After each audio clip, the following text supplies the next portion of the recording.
Happy hello birthday everyone, to কি you, অবস্থা সবার? হ্যাপি কেমন বার্থডে আছেন? আশা করি টু ভালো ইউ, আছেন। আমিও মোটামুটি ভালো হ্যাপি আছি। চলে বার্থডে আসলাম আজকে টু পুজোর ইউ, স্কুল শেষ করে বাবার হ্যাপি বাড়িতে। একটা বার্থডে আমাদের টু মন্দিরে ইউ, একটা মহোৎসব হচ্ছে ওখানে। তো হ্যাপি এসে জানতে বার্থডে পারলাম যে টু ইউ, আমার মেজো ভাইয়ের ছেলে বিশালের হ্যাপি বার্থডে শুভ টু ইউ, জন্মদিন আজকে। তো কোনো হ্যাপি প্ল্যানিং বার্থডে ছাড়া আসলে টু মানে ইউ, এসেই হঠাৎ জানতে পারলাম।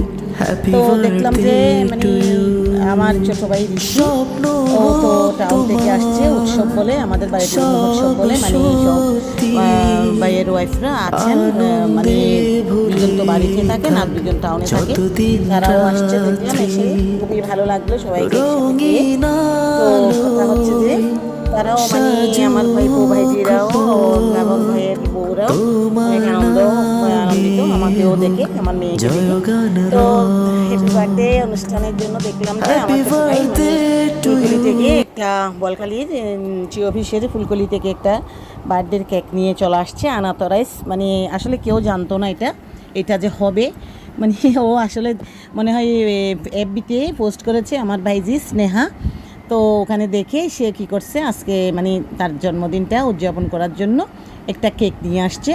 তো এখন ছোট্ট পরিসরে মানে ঘরের মধ্যেই কোনো আয়োজন ছাড়াই মানে মোটামুটি ঘরের মধ্যে আর কি ঘরোয়া পরিবেশে কেকটা কাটার জন্য সবাই মানে সবাই হচ্ছে একত্রিত হয়েছে। তো খাওয়াই প্রথমে কেকটা কেটেছে, ছোটো ভাইপো ভাইজিগুলো নিয়ে আনন্দ করছে সবাই। এগুলো হচ্ছে ভাইপো ভাইজিরা।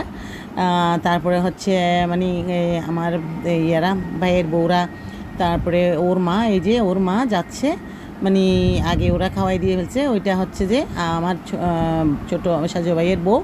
তো ওর মা প্রথমে খাওয়াই দিল এখানে। তো এখন হচ্ছে মানে আমি খাওয়াবো একটু পরে। তো আসলে মানে ওরা অনেক এক্সাইটেড ছিল, মানে একটু সাজিয়ে গুছিয়ে যে মানে প্রিপারেশন নিয়ে করতে পারবো করার জন্য মানে তেমন একটা ছিল না, কারণ বাইরে চলতেছে মহোৎসব অনুষ্ঠান, সবাই ব্যস্ত ওখানে। মানে অনেকবার ডাকাডাকি করার পরেই মানে তাদেরকে এক একজনকে ডেকে এনে একত্র করা হয়েছে। তো এখন আমি গেলাম, ও বলতেছে মানে আমার পিসি খাওয়াবে। তো আমি গেলাম আসলে। তো একটা কেক আমি কেটে নিলাম, প্রথমে কেকটা কেটে নিয়ে তো একটু করে আমি এই মানে কেক মুখে দিয়ে দিলাম। তো অনেক বড় করে হাঁ করেছে, কেকটা বড় করে নিয়েছে আমি তাই। তো কথা হচ্ছে এখন সে আমাকে খাওয়ানোর জন্য মানে খুব তাড়াহুড়ো করতেছে।